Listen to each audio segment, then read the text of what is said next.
and welcome to the Modern Homesteading Podcast. Glad you're joining me today. And today I have a return guest, Jordy Buck, on. And he's been on a couple times, I believe. Has it been once or twice, Jordy? How many times have you been on before? Twice. You've been on twice. I thought you had. It's been a while. You're catching up to be one of the most returning guests. I think one or two people have still got you beat, but you've been on a couple times before. And yeah, I'm looking forward to hearing about what you're up to and just what's going on in the homestead and just all the things you got going on. So how you been? Good and busy and good. Yeah, I think those two things kind of go together. I like being busy, and it always feels good to be a little bit busy. I don't do well with bored. There's enough going around that I should never be bored. As long as I'm busy with the right things, I'm happy with it.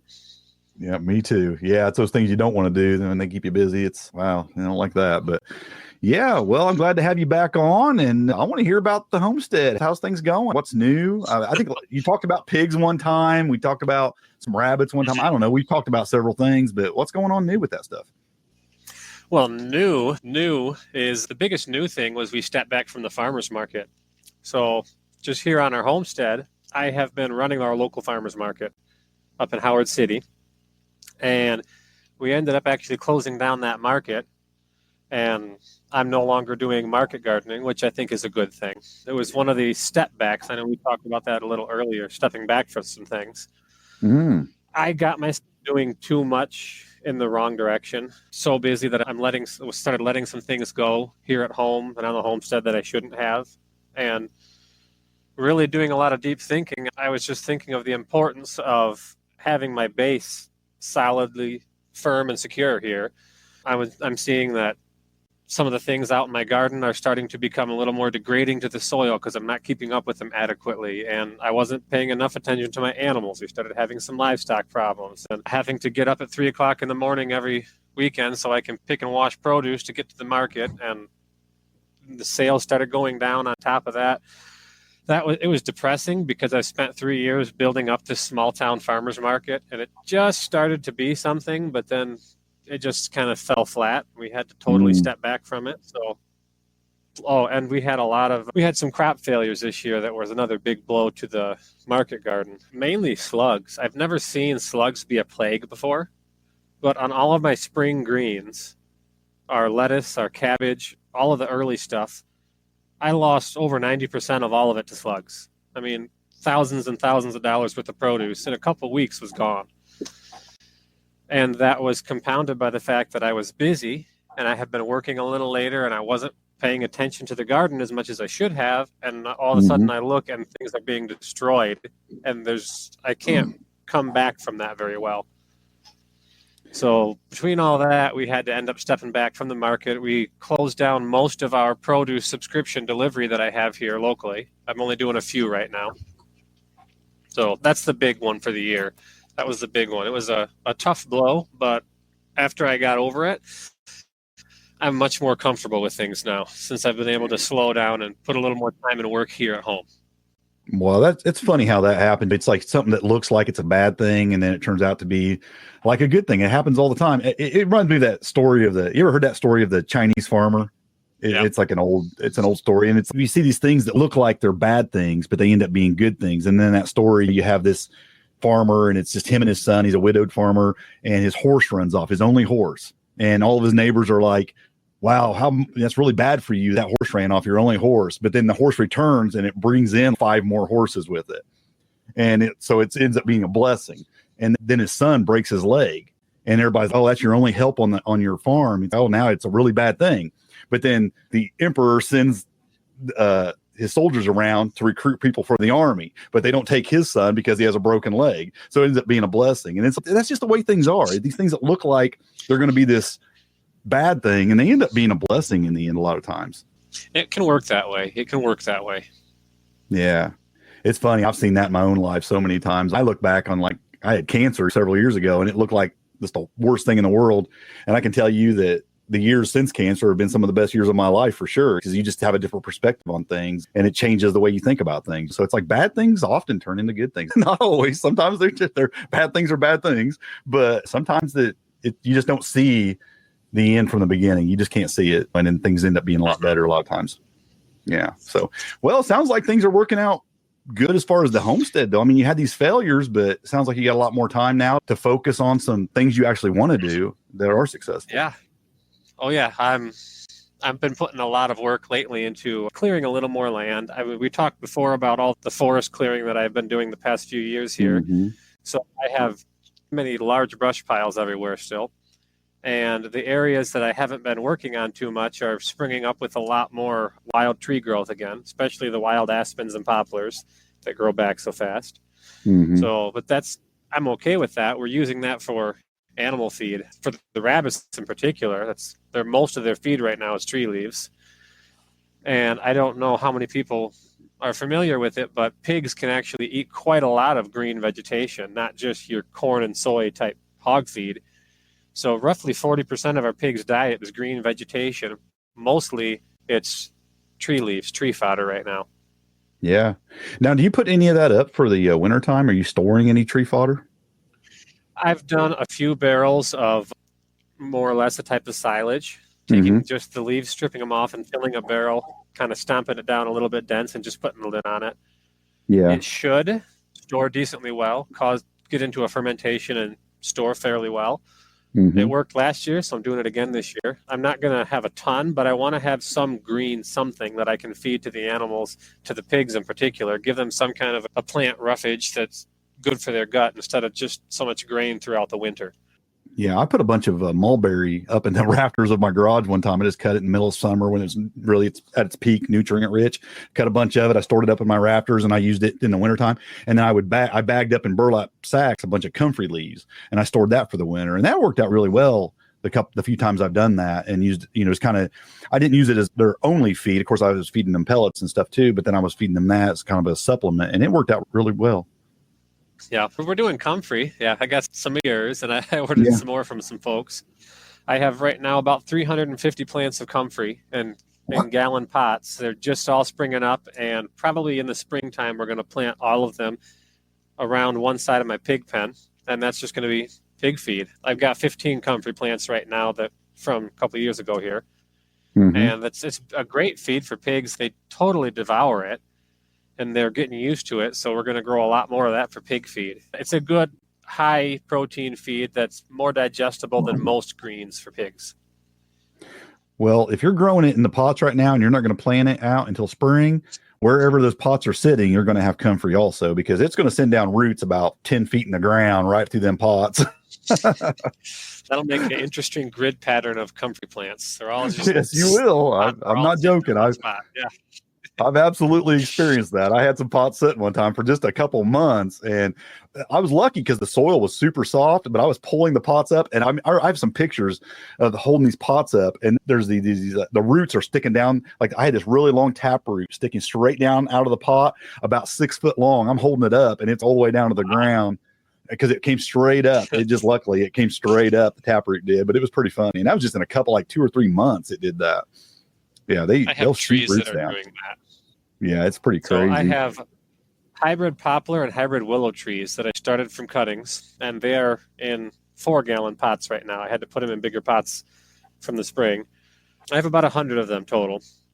And we want to use those in place of all our wild poplar and aspen that I've been using for feed. I want to take those out and use the hybrids just because they grow a little faster for their green growth. More efficient that way, so I don't need quite as much space dedicated to growing livestock feed for the trees. And the roots on those, it's pruning the roots quite severely when I have to move those pots finally at the end of the year. There's a lot of root growth right through the pots and into the ground. Wow. Yeah, I believe it. Yeah, that's good though. You love those trees are producing roots like that, and really, it just shows you how aggressive they're going to grow when you get them in the ground. That's good. How are you watering all these pots? Do you have are you just hand watering everything, or do you have a system set up to water this stuff? Right now, I'm not watering anything. This year we had a decent spring and early summer rain. We had maybe 4 or 5 dry weeks after that, and all the farmers started complaining.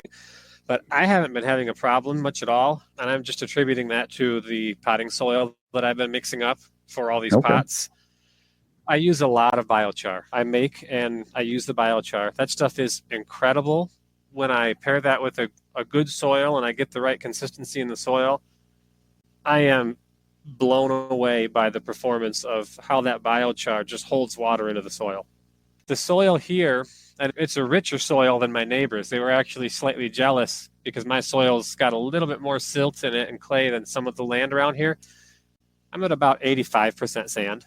I did want to get into your biochar because I know you've been making a lot of it and you've been trying some different methods for making it, and you've been selling it online too, so people can actually buy some from you online if they wanted. But I just think I started dabbling with biochar last year a little bit, and I still haven't went like full blown with it like you have, but I'll definitely make some small batches. And I've mostly been adding it into my compost and kind of just letting it that way. It just kind of rich, gets a nice rich compost that way, and then adding that to the garden later after it finishes.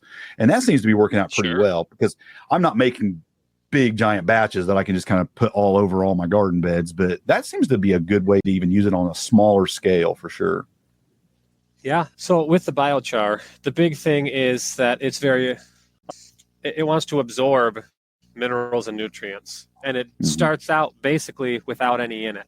So initially it wants to soak up a bunch of the nutrients around it. If you just throw it out in the soil, it might cause a leaching effect, basically leave your soil a little bit barren in the meantime, because it's got a lot of strong positive and negative charges all throughout this crystalline graphene structure in the charcoal. And it's going to absorb basically anything, any of the free minerals around it. So if you can take that and put it in something that's incredibly mineral rich first, then you add it to the soil, it's not going to have that first initial effect of sucking out and absorbing minerals, which may or may not cause a bad effect in your garden if you just put a bunch of your biochar in the soil. Yeah, I think timing would probably be really important with the biochar. Like right now would probably be a good time if you're emptying, if you were just going to put it directly on a bed, doing it in the late fall, prepping beds for next year. It has the entire winter to kind of sit and everything kind of work and grow and do its thing. And then come spring, it should all be really good by then, I would think. I do a lot of just top dressing the soil around with it. And when I do that, I like to put it out. I do a lot of potatoes. That's my main crop around here, potatoes. And I can dig those out in July. If I plant them early, they're done. I like to put it on the soil, put it on top as early as I can, but I want the fall rain to hit it because that's a very mineral rich, very nitrogen rich rain.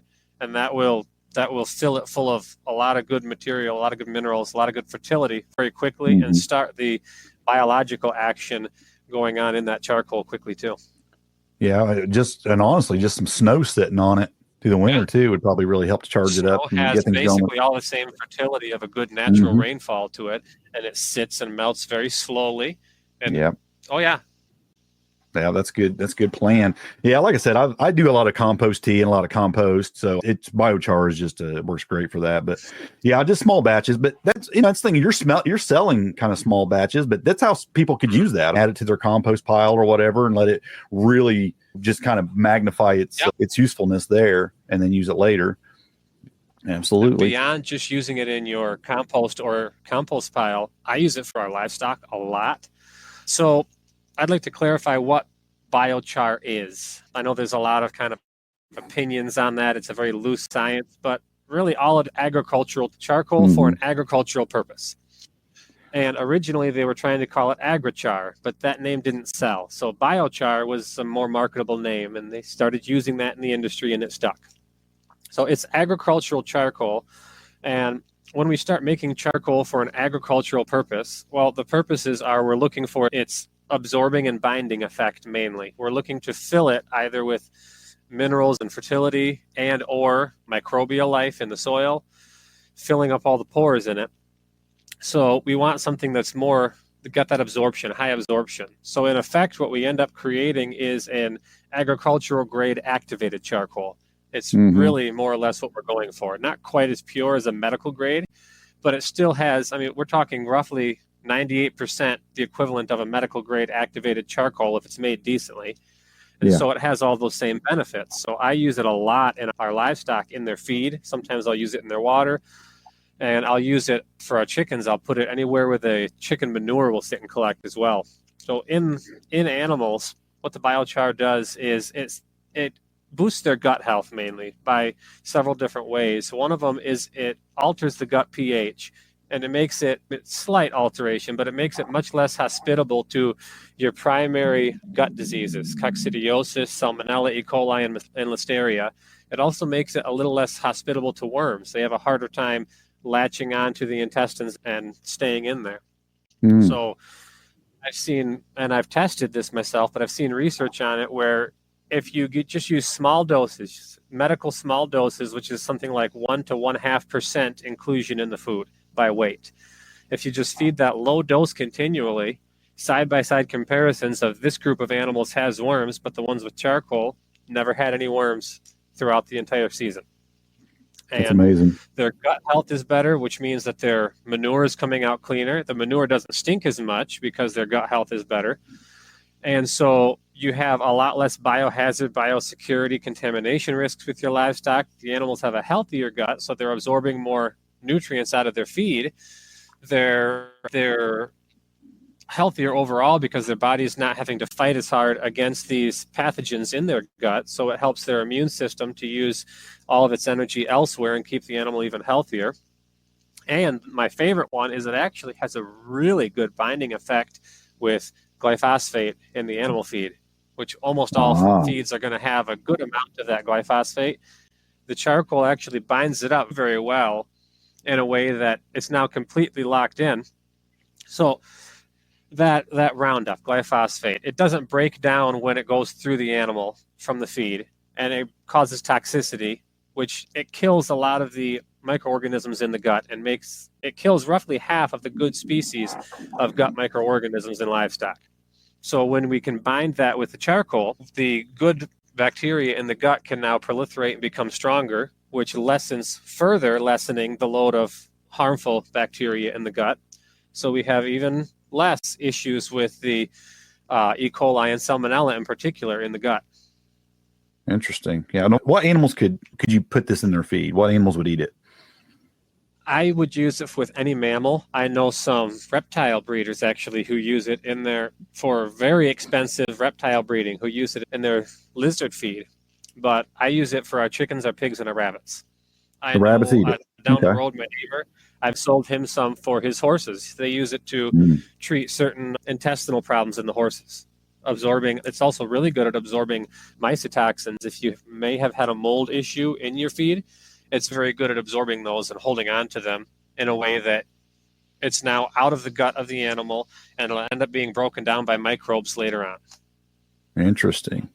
Yeah, the whole biochar conversation is pretty heated sometimes because there's even this big debate on what the word biochar even means. There's people who would say the bio is biomass or is the biology, because it's like, is it activated? That's biology activated biochar, or is it just mean it's just charcoal biomass?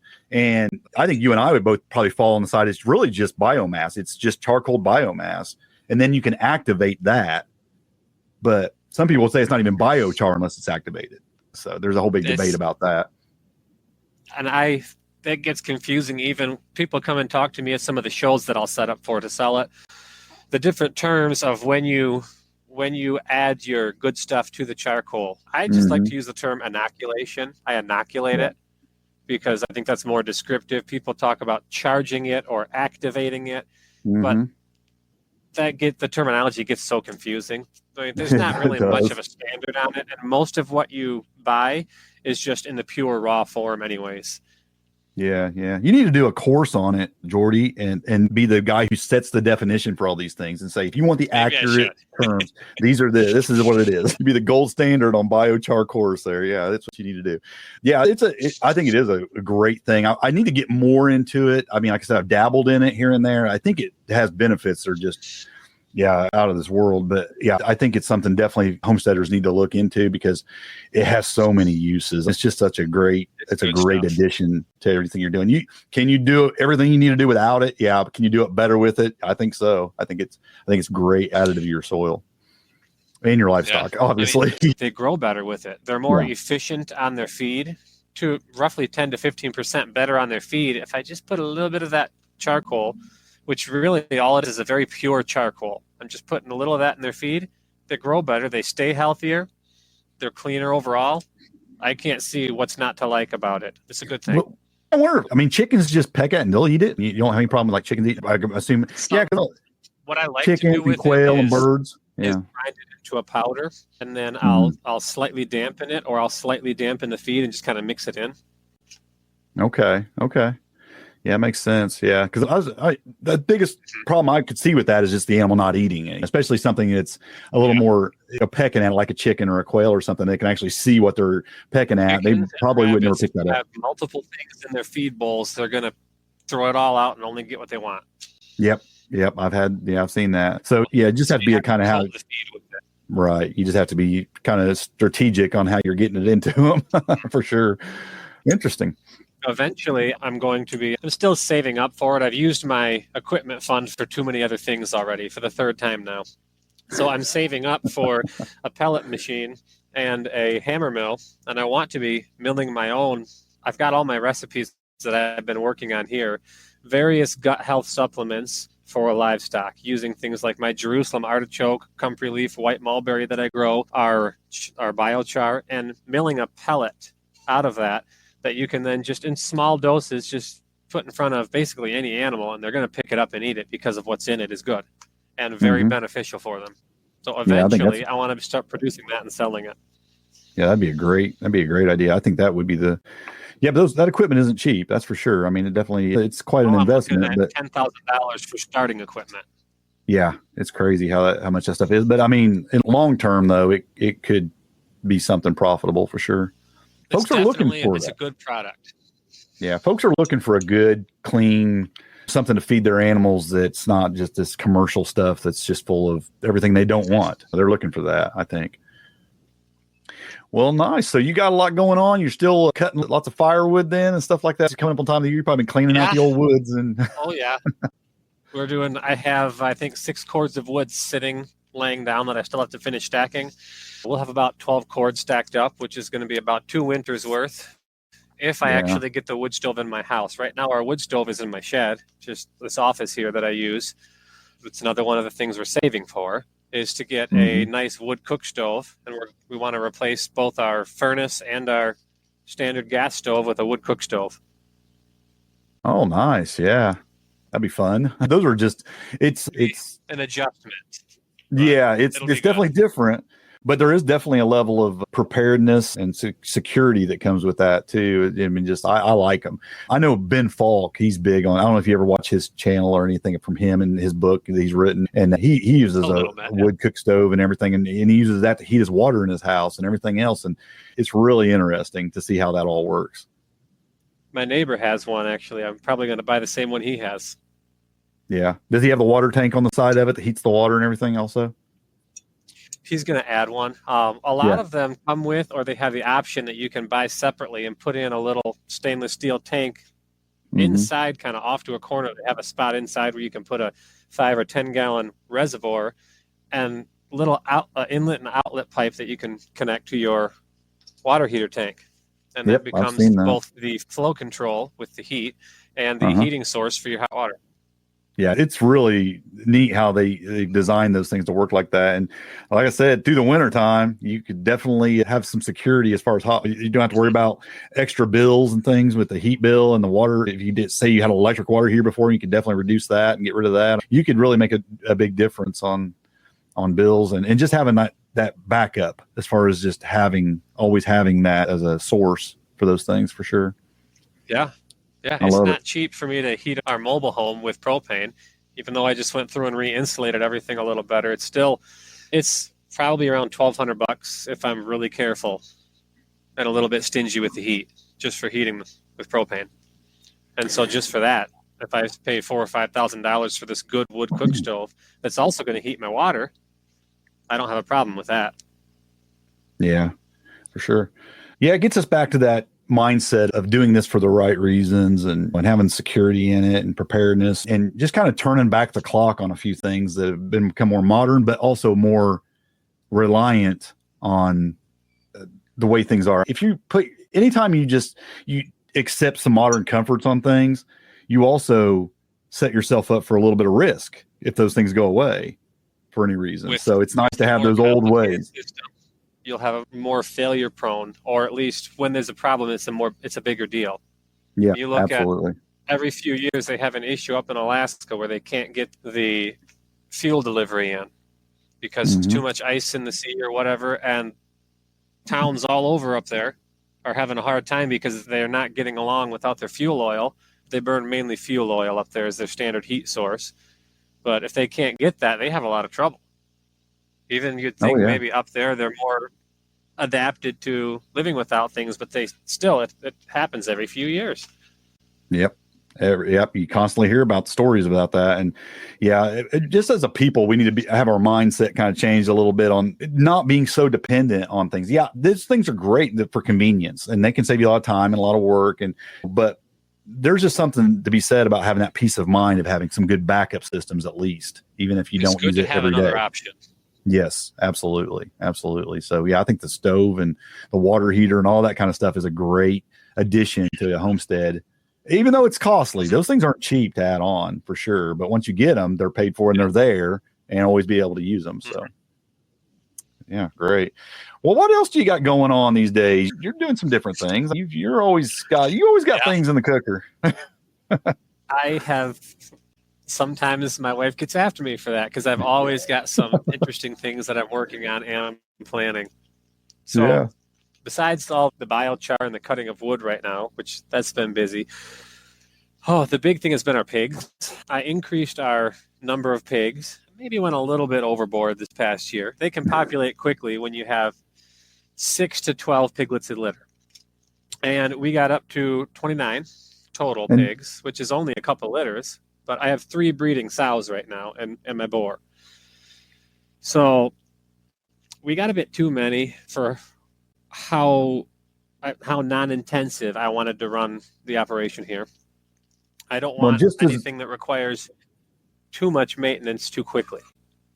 just as a reminder, though, just for folks, you talked about this before, but you're raising potbelly pigs, right? For meat. Okay. Yes, I raise pot-bellied pigs. We also call them Asian heritage hogs because potbelly isn't actually a breed. It's a grouping of landrace breeds. The American potbelly that we know is a grouping of multiple Vietnamese breeds of what's known as the Asian hog or the Asian heritage hog. It's just a Asian dwarf hog, and there's recognized roughly 23 separate breeds, and they're all some form of landrace breed of these dwarf Asian hogs. Even is of the same genetic set. Mm-hmm. So they're small pigs. I'm not doing 23 full-size porkers out here on my little 1 acre and their little roughly 1/3 acre split into 3 pens back here. That would be definitely too much. Yeah. But the issue that I've been having is you got a lot of pigs. Okay. If you get a little bit early or a little bit late on feeding them, they get hungry. And some of them get a little hungrier than others. And then that can become a problem. We've had issues with them getting out of their pen too much, particularly the small ones. I actually have a pig sitting right over here outside my office, just waiting for me to butcher right now because I had to deal with yet another one that was getting out and wouldn't stay in. I went the past week and a half, almost 2 weeks, I've been fighting with 5 pigs. One of them taught the others to start getting out. And this same group would get out every day and then go back in at night. They'd get out, run through the woods, eat all the acorns they want. They were getting into our tomatoes. I didn't realize that a group of small piglets can easily eat 200 pounds of ripe tomatoes in a day. Wow. Oh, yeah. No problem. Good thing you're not market gardening still. They were rooting up my potatoes in the garden. They were going after that's the one that got me, my butternut squash. Oh. I saw them going through those. That was time to deal with it. So finally, it was a struggle. I got an electric fence set up in the midst of that. I found a used electric fence charger for $10 locally that I wired in, and I got it all wired up. Took me half the night to get it all set up. I got it, fired that thing up. Well, these pigs still wanted to get out. They had it in their mind. They want to get out. So they just run up to the fence. It shocks them. They scream, and they ran through it. They were not willing to be trained to it. So yesterday, actually, my neighbor came up while I was gone. My wife was home, and he mentioned he's trying to be nice about it, but the pigs were really tearing up his place over there behind his barn where I couldn't see. And he had just put in a lawn last year, cut down the old field and forest and made a lawn. he was understanding. He's an old pig farmer, so he understands that the little ones cause problems. But that was the final draw for me. So I got home and grabbed my 22, and I got all but one of them, and I got the last one this morning. So we've got the freezer filled with small pigs right now. They were only about halfway to butcher size. Yeah. But we've got a good little bit of pork now. Well, yeah. Well, you got a lot less hogs to feed too, so. Yeah, that's true. I'm trying to keep myself within the realm of not having to go through ridiculous amounts of feed, because that when I'm using a little bit less, I'm able to look around and find better prices on stuff. It gives me more time to find good prices. I was able to buy 2,400 pounds, I think, from my neighbor down the road when he just harvested his corn. And I got a great price on it. I paid $4.20 a bushel, which is a good price. So for not much money, I have over a ton of corn that'll make a great feed once we ferment it, make a good fermented grain out of it. I'll mix it with some of the comfrey and the oats that we have, and it's a pretty good feed for the hogs at that point. Well, I remember last time we talked, you were really trying to work towards feed independence and trying to grow more stuff. And I remember you were even talking about expanding your corn crop, but I guess you hadn't got around to that yet. But of course, that's a big job. It takes a lot of land and to get that expanded. The big thing that was cutting into that was the market gardening. And it's something I really wanted to do, but that's one of the reasons I had to cut out the market garden. It was cutting into too many things. Yeah. And it was the wrong direction, or at least the wrong direction right now. So now that we've ended all that, I'm going to be doing a lot more feed crops in the spring here. We're going to be doing, I have Jerusalem artichoke is one of our primary feed crops right now. And I have enough that I'm probably going to be planting roughly a third of an acre with them this fall. And those will be doing pretty good. That's a lot of feed. That's going to grow a lot of feed. Do the hogs eat the stalks and stuff too, don't they? I mean, they'll eat the whole plant, won't they? They'll nibble on it. They don't like it because it's not a tender leaf and it's spiny. Same thing with the rabbits. The rabbits will eat them once they get used to them and once they get a little hungry, but they don't really like it. It's spinier than the comfrey is, and the spines are stiffer than on those comfrey leaves, so they don't really like it. They'll eat it if they have to. They'd be a better green feed for cattle and horses, goats, that kind of thing. That's not as susceptible to that rough spiny. I wonder if you soaked it and fermented it, if it would take that away and make it more edible. Yeah, I've read a lot about ensiling sunflower, and that's all it is. It's a sunflower. It's sunflower stalks and leaves, and it's not uncommon. It's more of a European thing where they grow sunflower crops to chop and ensile them when they're green. And with the Jerusalem artichoke, you can actually grow it. Hey, I found a few farmers who do that. They grow it as a green hay crop to chop and ensile. 4 times a year, they're cutting the green and letting it regrow and cutting it.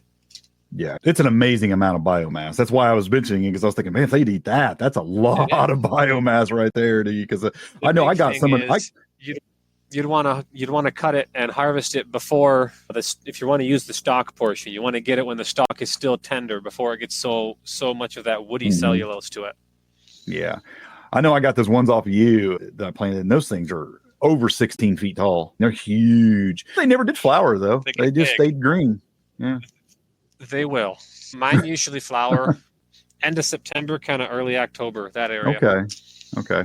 I got some of that Wade's giant corn from you too. That dent corn, that has been amazing stuff. The height of that, I can't remember. I think I measured it back in July. I think it was like 9.5 feet tall months ago. Yeah, because the saying around here is knee high by the 4th of July, and I went and measured on July 5th, and it was 9.5 feet. And I was like, I think we got that width. I think we did all right. That stuff is amazing. Yeah, a little bit of an overachiever there. I'm excited to see how the ears are when they're ready. Mine are just about ready. Yeah, they're turning brown now, so I'm gonna probably get a couple more weeks. I'm gonna probably go ahead and pick it. It looks good. I think it's almost dry. But we've had such a kind of a drought around here that it kind of just kicked it into overdrive as far as getting it ready to pick. Yeah, that's somewhere between about 110 to 120 day corn. It's weather dependent. The days to maturity of anything at all is incredibly weather dependent, but I have a little trouble growing it here just because it is such a later corn. I gotta get it in the ground early, otherwise if we get into the wet part of fall, it just doesn't want to dry very well. It wants to keep growing, it doesn't dry, and then either it'll start to mold on me still on the stalk, or a lot of times they'll start to sprout and grow before I pick them. I did see I had a few right on the ears. I did see I had a few ears that turned to smut, which some people like, but I don't. So I did see some of that. That happens. It happens. I don't like it. I found that my pigs love that fungus. Well, lots of people like it too, but I've never tried it. No. But I don't really have a desire to try it. Yeah, I had somebody in the front. Well, I posted about squirrel hunting in our Facebook group a couple weeks ago, and I seen this. Somebody in there was talking about, they like to eat the brains on crackers, and I'm like, I'm a homesteader and I'm kind of a rough guy, but I don't know. I check out at brains on crackers on my squirrel hunt, and I'm just not big on that kind of stuff. So I don't eat corn smut, and I don't eat squirrel brains. I mean, I'm just kind of, I guess I'm only halfway there. Usually, we just save the heads from the animals, end up just getting boiled for stock, or I like to make a head cheese.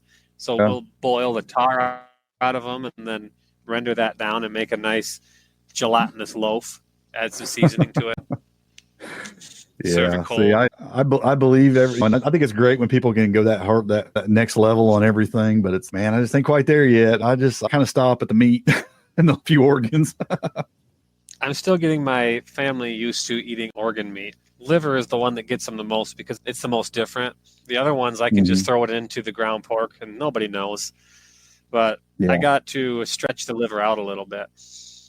And I don't mind liver and hearts. I don't mind at all. You start getting into some of the other stuff. It's kidneys and stuff. I don't really eat any of that stuff. Always save liver, heart, and kidney. Yeah. Yep, I agree. There's some good meat. It's good, nutritious stuff that you want to add in your diet if you can, for sure. Yeah. I like it. Well, So pigs have definitely been an increase on your property. You definitely added a few crops and trying to expand on a few crops. How's the chicken production and the rabbit production going? I know I talked to you at the conference last year, and you guys were really talking about upping your game on your rabbits. Did you end up doing that, or? We have. It's been a little bit slow because we're trying to be a little bit particular about the stock that we're acquiring. Mm-hmm. And what we're setting up for is a clan breeding system with the Silver Fox, Flemish Giant, and the Americans. 3 different breeds. So working with those 3 breeds in a clan breeding system to create our own breed that's going to be a nice large-bodied, fast-growing rabbit that does at least moderately well on this high pasture fodder type tree fodder diet. The issue that we've had with the rabbits is that even though a lot of people say that they raise their rabbits with a lot of this grass or a lot of fodder, most people don't, at least not in proportion to how much pellets they're getting, and they just don't handle getting off of pellets well. I only know one person who's actually really achieved it, and that's Joel Salatin's son. And they use a lot of alfalfa cubes as their main feed. Even when they're on pasture, it's 40 to 50% alfalfa cubes. Yeah. So I keep my rabbits about 50%. To get it, we had a lot of very high mortality rate trying to go with the very high fodder, pasture fodder. We went more into tree fodder, but very high mortality rate of the bunnies. So they're just not getting the energy from the mom. I mean, the rabbits themselves grow enough, but in particular, it's just the bunnies. We're trying to feed a pregnant and nursing doe on that diet. It's insanely hard to get them enough calories. So at least for them, we had to totally drop most of their fodder for that pregnant and nursing stage. They're on pellets now, and we're working on selecting the kits that the bunnies that do better from that system, the bigger ones, and then we start putting them on fodder as they grow and our tree hay as they grow. And we're trying to select the better ones from that to put back into reproducing so we can get a little bit closer to genetics that don't need as much starch in their diet, from as many carbohydrates from grains. The 50%, like I said, I keep my rabbits on about a 50-50 fodder versus pellet feed.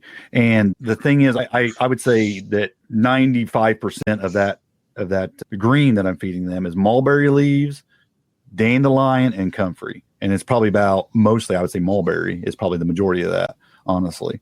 and they seem like they do pretty good on it. It's been a fair feed for them. They seem to do well. I'm not really gauging it and doing a lot of study on it, but they don't seem to struggle at all with it. I just grabbed my note here. I have a note to remind myself this fall. They told me to call back in the fall. There's a farm up north, about 2 hours north of me, a tree nursery, and they do mostly wild type trees. Well, they're one of the only places around I actually found was selling white mulberry. I looked all over the place to see where I can get like a bulk amount of white mulberry, not $40 trees in little pots, but just maybe several hundred bare root trees. And if I order them by the 100, $2.95 each. Okay, wow. For up to 12-inch tall trees. So I'm going to order probably 200 of them from them, and I can just drive up and pick them up next time I'm up in that direction. And we're going to plant those for both pig feed because they're very, it's a more delicate type leaf. It's very digestible and high in protein. So for the pigs and for the rabbits, I'd like to get 200 of those just to start experimenting with it. And I'm going to plant them close, a foot apart between them. So there's still a lot of trees, but we're going to be getting a lot more of that. And between that and the comfrey, that's our plan. Yeah. And I think that from what I can remember when I studied it, that there's slightly more of a nutrient advantage with comfrey, but the rabbits love the mulberry. Like they will eat it all day long. And where the comfrey, they're a little more selective on. It's like they'll eat it, but not it's a little bit less palatable, being kind of hairy and spiny a little bit. If I drop a pile of mulberry leaves in their cage with a pile of comfrey leaves on the other side, they will shoot to the mulberry. They love it. So you don't have any trouble with our pigs. I have a couple white mulberry here, not too many, just a few, but they like the mulberry leaf. They really like it. I always cut a few like smaller sticks for them, and they'll chew those up to eat the bark off of those and chew those up, and it keeps their teeth ground down and helps with that too. And they really like that, and they get a lot of nutrients from that as well. That's my girl's job. My oldest daughter just turned 7. She's got this little half-size tomahawk that she gets to go around and cut down all of these wild poplar and aspen trees that are growing up out here, mostly quaking aspen. She's got to go cut them down and give some to the rabbits and pigs every day. Yep, they like it's good for them. Been getting a little bit excessive on the fodder lately because of that, so I got to watch it. But she's doing a good job. Yeah, awesome, man. Give them the chores. Yeah, it's great for these kids to get out and work on these homesteads and doing little things. And yeah, we want to make it enjoyable. There's a whole thing with that. There's this big movement of these kids that grow up on homesteads and farms, and they don't want to continue doing it because basically they get worked to death and they don't get to do the enjoyable stuff. And I think it's important to let they definitely need chores. There's definitely things that have to be done that aren't the most enjoyable things, right? Pens need to be cleaned out, the coops and whatnot. That's not the fun work. But I think it's really important to add a high level of those fun jobs in there that just make it enjoyable for them too. It makes them, when they grow up, they want to remember that and do that and raise their kids that way as well. It's important. Yeah, I think it's important another part of it is for the environment to be overall pleasant, not just enjoyable type activities, and it's more of a thing that I see on the bigger farms where you go there and it's just not all that pleasant. It's the a job farms that I worked on when I was younger, they were nothing pleasant about them. Nobody liked it. Even the people who lived there, they didn't like it. They figured it just is. Everything is it's an income source. Messy That's all and it filthy. is. Yeah. And the barns are very dirty and everything. Yeah, it was just their income source, but it wasn't pleasant. One of the things that I always talk about is I want to run my operation in a way that would be pleasing to God. I want him to be able to look at it and say, that's pleasant. Yes. Yeah. Yeah, I agree with you 100%. It's like Garden of Eden, man. It's like meant to be kind of thing. It's like doing things the way you're supposed to do them. And it works. Yeah, it does. It always has. It doesn't take much extra work to make something look a little nice here and there when I'm keeping the animals' living areas clean. They don't get sick much at all. That's the biggest thing. I get a lot of updates from the pork farming industry. I get emails and newsletters and magazines. They're always talking about these big disease problems. There was a couple of years ago a huge issue with listeria that swept across a lot of the big pork producers and killed a lot of pigs. Supposedly, 3 out of 10 pigs on a farm are supposed to have some severe issues with salmonella. Severe. And that's why they require constant treatment. I've had one sick pig ever. And actually, I treated it with my biochar. That's, yeah. But every time what's bad about this is that every time they start, because of these outbreaks and these sicknesses, every time they do that, they'll try to make these rules. And then the only people that affects hard are the people who don't even have those problems. The homesteaders, they'll try to make all these laws and rules and do all these things that really doesn't have an impact on the large industry. It only affects the small homesteaders and small farms. Mm-hmm. The level of, just for the example of disease issues, the level of biosecurity that many farms have these days, it seems so ridiculous. Some of these farms, they're going to disinfect your entire car as if when you're driving up the driveway. They have to have disinfectors to clean your wheels and the under of your car. You've got to stop and change your clothes before you go from this point to that point. And I get the purpose to it. Sure, I can understand it, but they're taking more precautions than the hospitals do. And it's because they can't keep their animals healthy. The environment between the stress and the type of feed and the lack of cleanliness and fresh air and sunshine and the low honest nutritional value, because you don't get vitamins and phytonutrients, all the good stuff in standard bag livestock feed, they create sick animals. It's a non-pleasant environment. Yeah, they create an environment that does require that kind of biosecurity, which is sad. It's really sad. And then if anything breaks out of that, you got problems. It's a dangerous thing. It's really dangerous. It's dangerous for the workers and the families that run these operations. It's just dangerous for people in general. And if it wasn't for the ammonia baths and stuff this meat gets, it's just amazing. It would be amazing how bad it could really be for folks. It's bad anyway, in my opinion, what we're eating anyway, but how much worse could it be if it wasn't even for that biosecurity and whatnot that's going on? There's a reason they do it, because it is absolutely required for the system that they're running. Yep. Yeah, just for public safety. Yeah, it is. Well, that's why I homestead. It's one of the reasons I homestead. I don't want to have to eat things that have endured that. So, yeah, I'm glad that we're able to have that freedom to kind of grow some food. And I'm doing it on a really small lot. You're doing it on a fairly small lot. What do you have? You have about an acre of growing space, right? That you're using. I have for 1 acre total. 1 acre.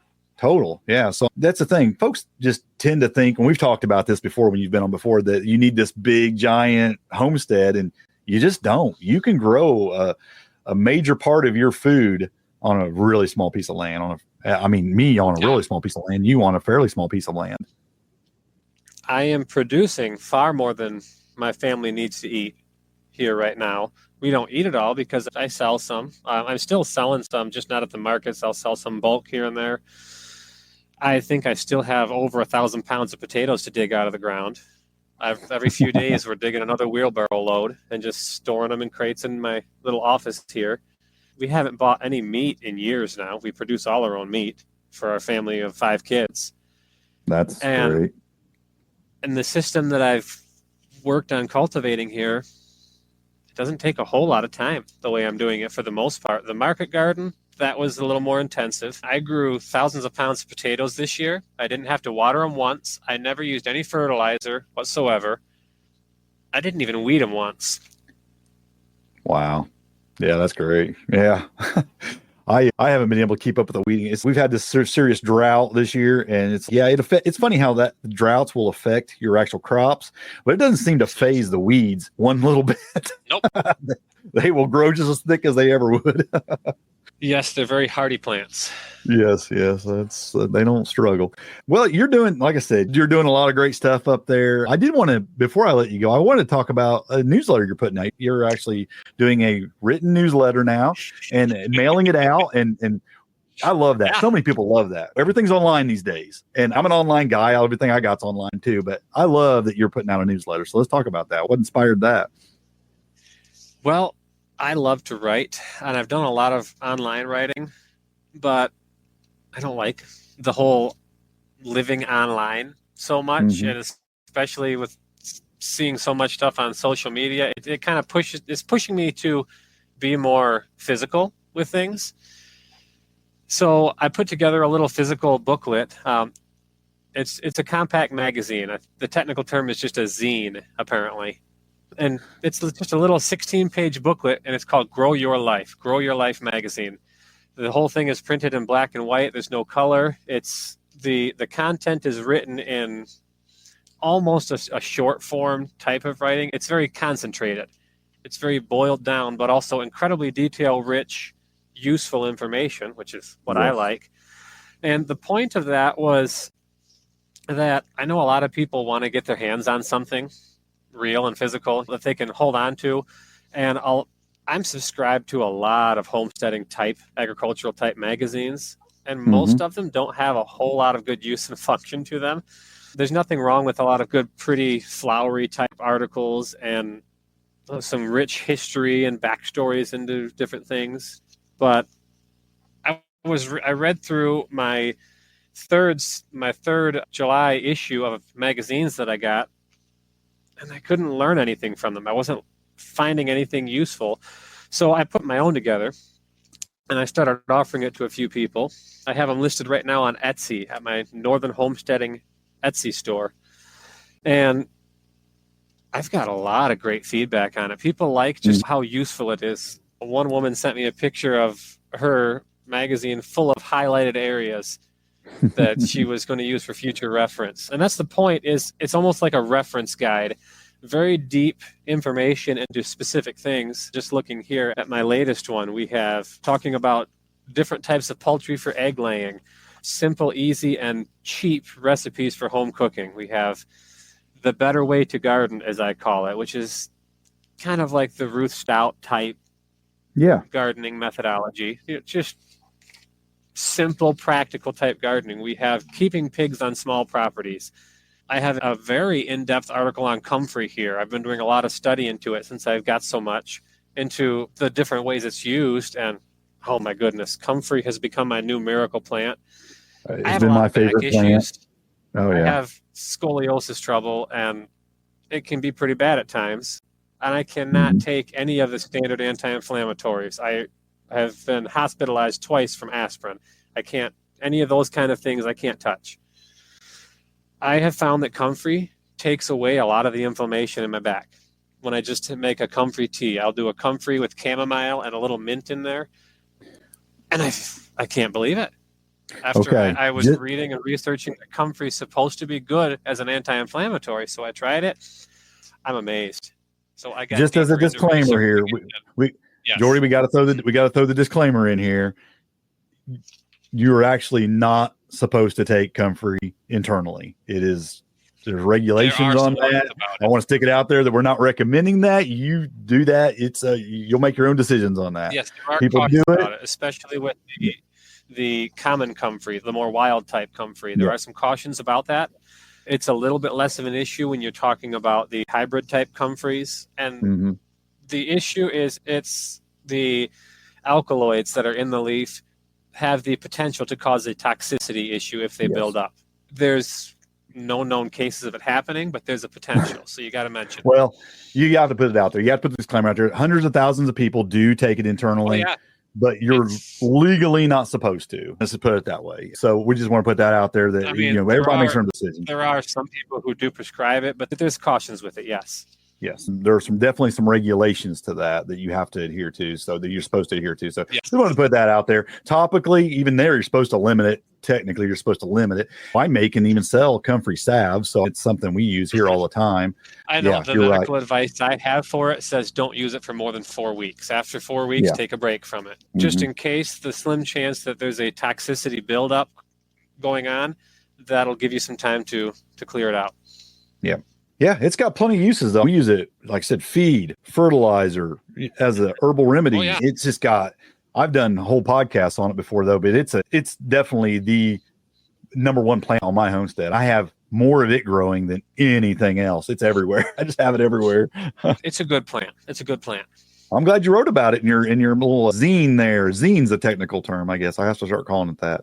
Yes, I learned that the original term was zine, and magazine came later, as in a bigger, grander zine, apparently.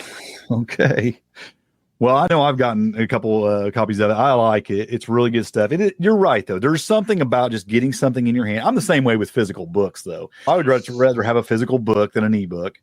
I read some ebooks, but I like having a physical book. And just like a newsletter or a magazine or anything, it's like I'm subscribed to some online magazines. Some of them, they give you, like I'm subscribed to some homesteading magazines, and I'll get the digital and the paper. Well, I don't think I've ever opened one of the digital. So I just read them. I want the paper one, right?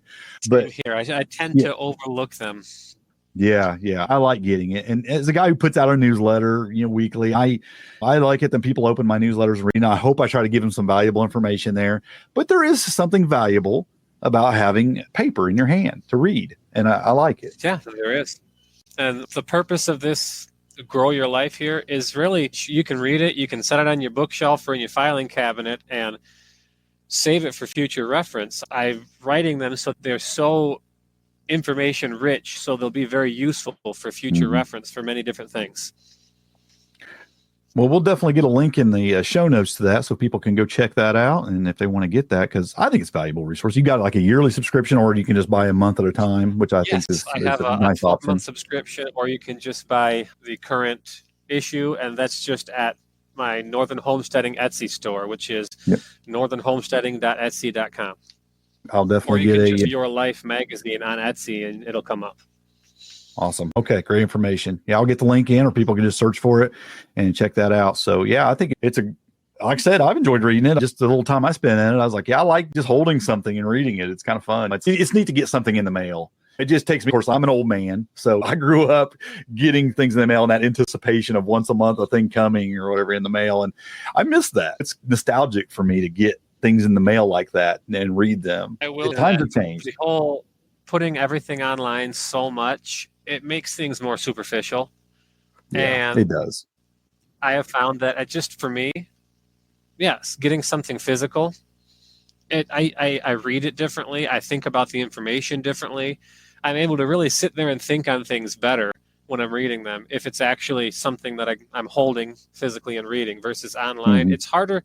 And there's research showing that it's harder to retain and remember information if you read it on a screen. Well, and just the fact that will you read it? It's like me, I find when I'm reading stuff online, like I'll skim and just kind of just browse, and things that catch my eye, I might look a little deeper into, but rarely. But when I get something in the mail, I go page by page when I look through it and I read it, and you just spend more time in it. And yeah, so you also don't get headaches from reading a paper so much. I get headaches when I read the screen. Sometimes, yeah. Oh, I wear glasses, so yeah, I get that. Yeah, I get that glare, and it starts giving me a headache after a while. So yeah, I know what you're talking about.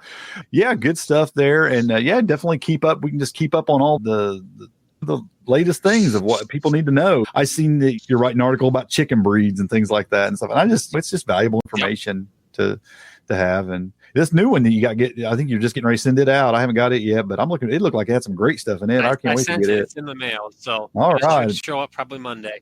I'm looking forward to getting it because it looked like it had some really great stuff in it. I enjoy reading it.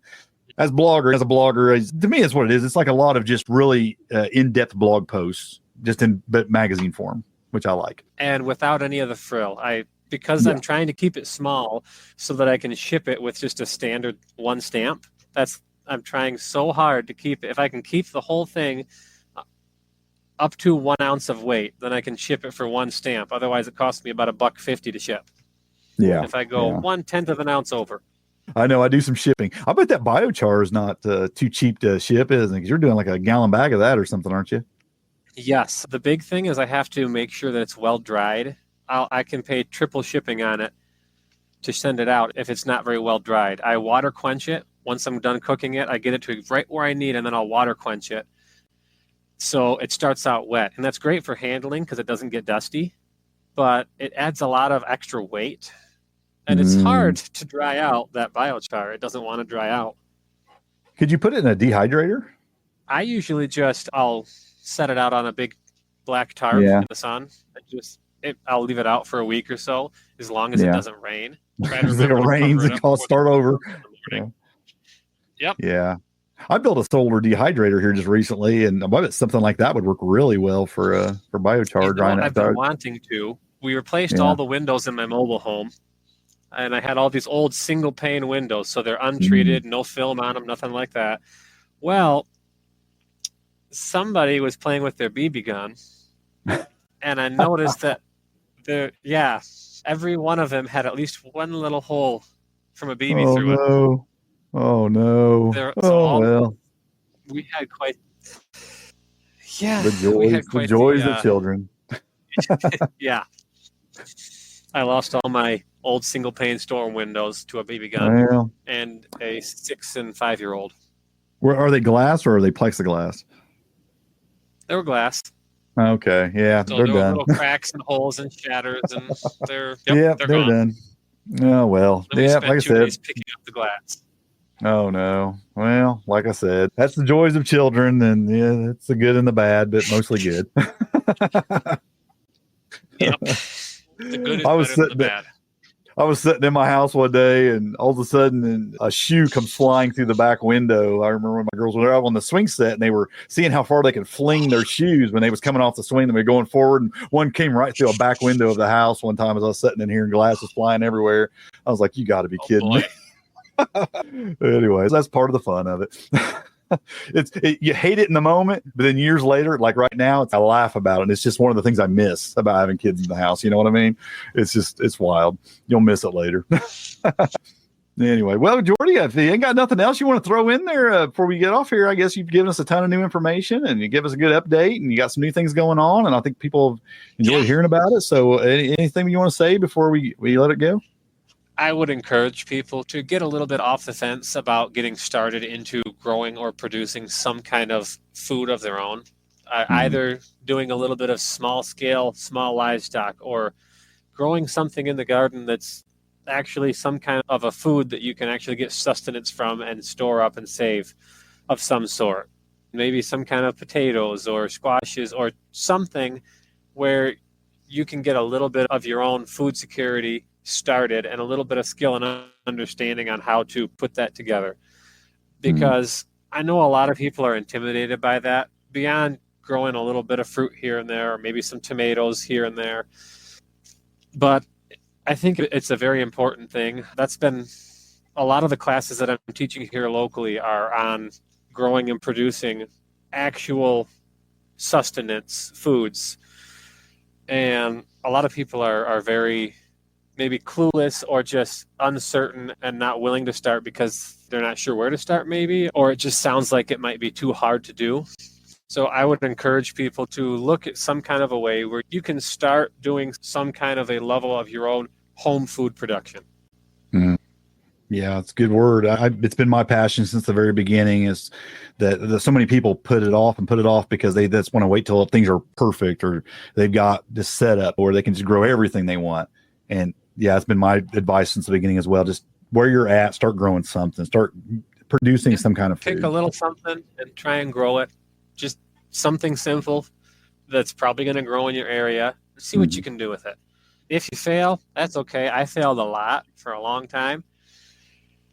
It was only this year that I really got to the point where I have the things in place and the skills required that I can actually grow a good calorie-rich food crop. And it doesn't take much time at all. Like my potatoes, thousands of pounds of potatoes, I grew them without any fertilizer whatsoever. I never watered them. I didn't do any weeding. And they're ready and they're in the ground and I dig them out whenever I need them.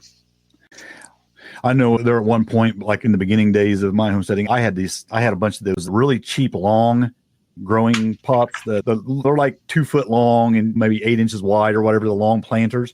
Yeah. And I had a bunch of those just sitting in a row. And then once a week I would go out and just put lettuce seeds in one. And then a week later I would do the next one. And then a week later I'd do the next one. And I had this rotation of a few of those. And I had lettuce all the time. It just had fresh lettuce. I was eating a salad a day from these planters, just once a week, just putting a few seeds in one of those and just kept this rotation going. And I ate salads for a whole year like that. And that's easy to do. That's so easy. And it's real food on your table every day. It's just good for you. It's nutritious. Yeah. There's nothing wrong with starting and failing. It's better to start and fail than to not start because then you're at a better point to start again. Absolutely. Good word. Well, I appreciate you being on, Jordy, and giving us some updates on things and hopefully encouraging some folks to do what they can where they're at. I appreciate it. Well, thank you very much.